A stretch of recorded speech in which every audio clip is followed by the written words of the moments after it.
Greetings, YouTube. Let's hope the sparkly lights help to brighten my mood. Get it bright light. Someone recently contacted me about maps. They asked me what I would suggest for inspiration, and I suggested looking online. And of course, you can always mine things like the single-page dungeons. They often have maps attached to them. I find that maps of parks are good. For example, I used a map once of a lake and the roads around it, and I made the lake a subterranean sea, and all the roads were tunnels around it. So just by changing it up a little bit, just instead of road, they were tunnels. Instead of a lake, it was now an subterranean sea, and it connected other areas, other rivers and such under the earth. I was able to use a readily available resource in a way that my players, even though they lived here, never figured out. But today I'm going to link to a posting about the guy that does the maps for Westeros, which I'm probably saying wrong because I know nothing about that universe whatsoever from the Game of Thrones.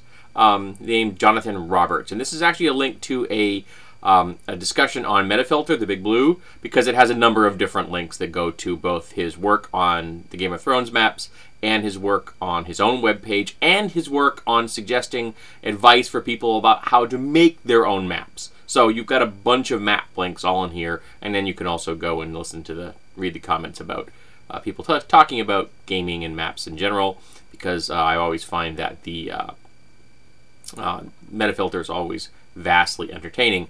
The second link is going to be to one Michael Bukowski, and he has a page called Yog-Blogsoth. Now, from the name Yog-Blogsoth, you could probably figure there's a link to the Cthulhu Mythos, and you would be correct. He's an artist, rather talented one, and does a style of art that I really like, a very clean pen style, and he illustrates a lot of the creatures that are directly from the Cthulhu Mythos and things that are related to it that were written by other authors from after Lovecraft or during his era that he collaborated with. But he doesn't just draw things from the Cthulhu Mythos, because eventually, you probably run out of ideas there.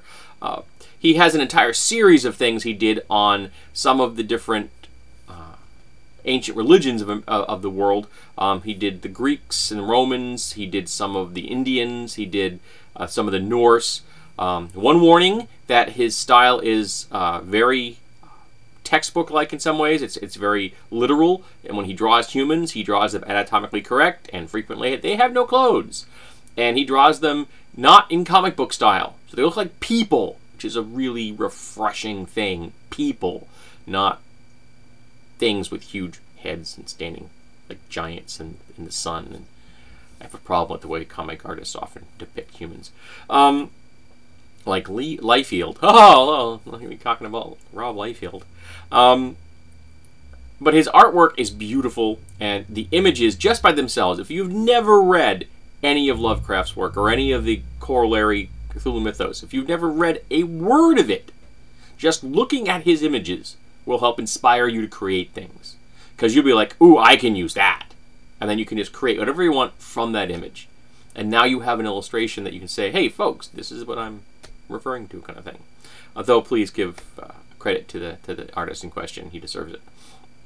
So these are a couple of resources I thought I would bring to you folks today, because one, I've been meaning to talk about Yog-Blogsoth because its artwork is so great and I find his work so entertaining.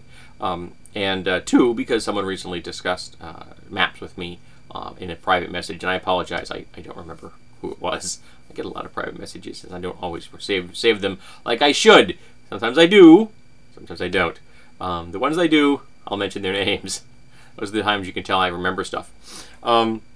So, here are some links. Go take a look at them, enjoy them, find them inspirational. The map ones, I know that my friend Kara is interested about that. Maps are something that is an interest, so this will hopefully give her a hand. And I'm hoping that it can help others, because I've always drawn my maps by hand. I've never used any software. This guy does both, so this would help. In fact, I should probably dig out some more of my maps. We've got one hidden somewhere, I think, in the house. I've got to find it. It's rolled up in a tube. It was when I... Ordunim. Yeah, the map of Ordunim was an old campaign way back in 1st edition. All right, folks. enjoy the links, and I look forward to people talking about them, and maybe even posting some links to inspirational artwork or maps that they have found here on the intertubes.